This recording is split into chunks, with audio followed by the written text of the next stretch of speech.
I am Brandon Mickelson. I'm from Priest River. Okay. And I had a question. Since I'm a current student in the Idaho school system, excuse me, I was wondering what would be the English and language standards to graduate from high school for a student like me to graduate. And so those are going to be the content standards, what it has been called the Common Core, the Idaho Core. Your teacher is asked to follow those content standards in whatever way they feel like they can follow them, teaching, instructional materials, whatever works best for them in their classroom, but those content standards. What are some of the things that those standards include? Deep reading of the text, strong writing skills, inferencing, referencing, being able to provide argument, just basically looking at how they just be a well-rounded student in writing, reading, speaking, listening, language, and just pulling them all together in a very holistic manner. Right, so kind of analyzing text? Mm-hmm. All right. You my time up? No. No, okay. No, you're fine. So, in terms of analyzing the text, would we be making an argument as to what those texts say, or would we be making an argument of our opinion on the text, or how would that work out? It could be both. It very much could be both. Part of that is what the teacher, what your instructor is asking of you, but it's a lot of looking at this text, what's your opinion or what's your argument, but then going back into the text and finding the evidence to support your opinion and your argument. And your opinion and argument may be different than mine, but if you're supporting it within that text, then you are following the standards. All right. So, Thank you. I think that's all I Okay. have right now. I guess right. Oh. Maureen Patterson. Okay, in reference to the language arts curriculum, I find a problem in the loss of local control, the teaching to the test, and the emphasis on informational texts that the standards specify for each grade level. The standards emphasize that it is to make sure our students know what it means to be a literate person in the 21st century.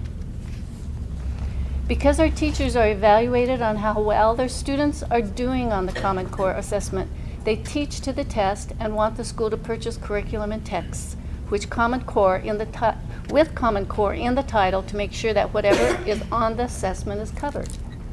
So I looked over some of the new Common Core informational texts at our local schools and found at 4th grade a book on whether our presidents should have term limits.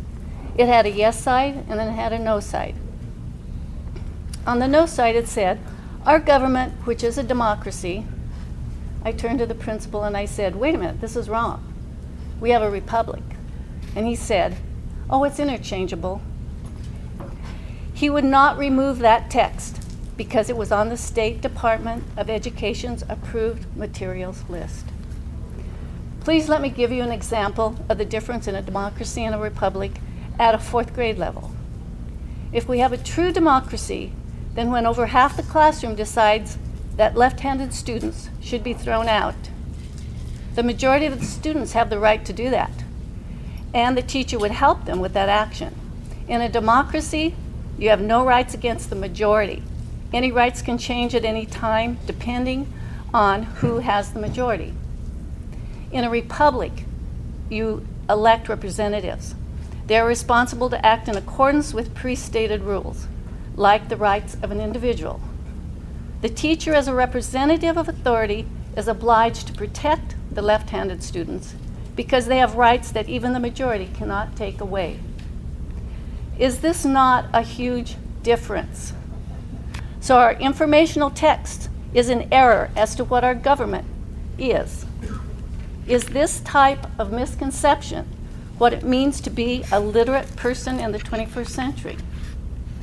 We have an incredibly wonderful form of government that many nations envy. Our founders had done an immense amount of research on democracies. They found that they always failed. Our constitutional republic was difficult to achieve and was paid for with much blood, sweat, and tears. Why would we not, at the impressionable age of 4th grade, make sure we are handing down accurate information about our republic? How many huge errors are there in the Common Core informational text? Yet, the Department of Education has specified in order for the assessment this is in quotes, assessment framework to be matched instructionally, the sum of literary and informational texts to be the following. At 4th grade level, 50% literary and 50% informational.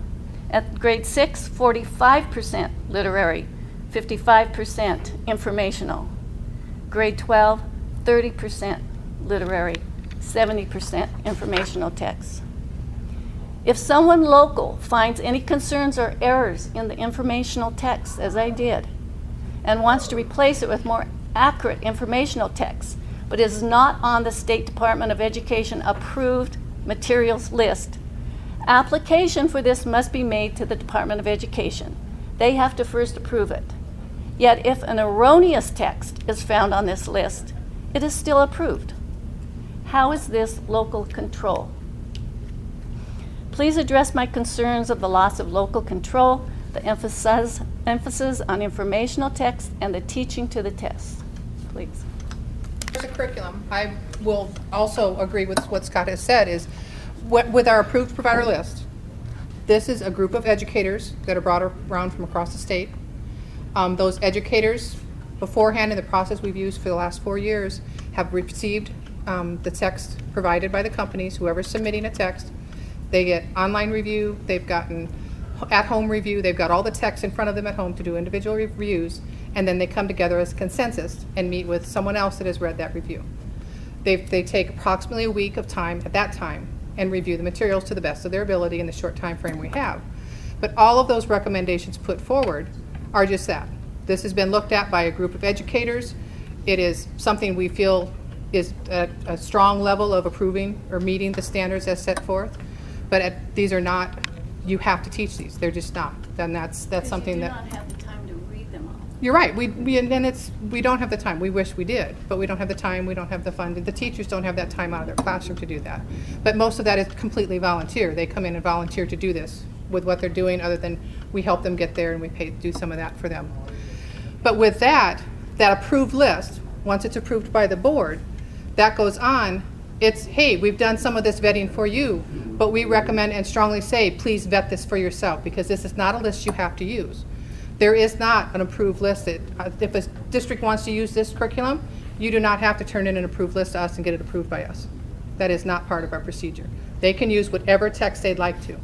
They do not have to. It used to, in the past, there was that process in place. That process has not been in place and has not been in place since I've been with the department. I've been there 4 years. And so they can use. The tests will, for instance, if a parent says, look, this is an error, it should be taken off. Plus, if there are texts that they feel might be more appropriate, those have to go through this long process. That would be a process at your local level, though. That's not a process at our State Department. We do not have a process in place for you at that at all. That's a decision your local district is making. But The state does not. It's because of the assessments, is what I'm saying. And I totally agree. But as we're doing our curricular review with our teachers, and as I'm doing professional development with our teachers, we tell them, just because that has that Common Core stamp on it does not mean it needs the standards. That is up to the teachers and their professionalism to decide to make some of those choices for themselves, working within their local level areas with their districts, their fellow teachers, and they have those choices and decisions to make. The people that are making the assessments are also aligned with the people making the curriculum that says Common Core. The people that are stamping the books are stamping them as Common Core, and no, I would not say they always match up. We do our best when we review the curriculum to make sure they do match up. But that's still, especially at first when that first started out, if they're using older curriculum, it was a stamp that we were not seeing a lot of changes on. So a lot of our textbooks did come off the approved list right off the bat. And it's still a process. I won't tell you there's not some errors, and the teacher does not have time, the reviewers do not have time to read that entire curricular book that's, 3 of understand those, that. so. I'm just saying that the assessments maybe should not have so much weight, or there should be input from other people as far as what those assessments should be then. But they aren't. I mean, who are they from, the assessments? Who makes up the assessments? Well, actually, Smarter Balanced Assessment had scores and scores of Idaho teachers who wrote items, who reviewed, wrote performance level descriptors, the idea of, what level, describes your proficiency and so forth. So there's been a lot of Idaho educators that were involved in that for 3 years, three different years. So if you're interested, I can certainly send you more information about the inclusion of Idaho educators in the complete development process. The most open process that I'm aware of in terms of test development. When SAT develops a test, how many Idaho educators are involved? Who is the 0. company? Who is the company that does the test development? The company that developed it, it's a group of states. And those states came together to share resources and build the assessment.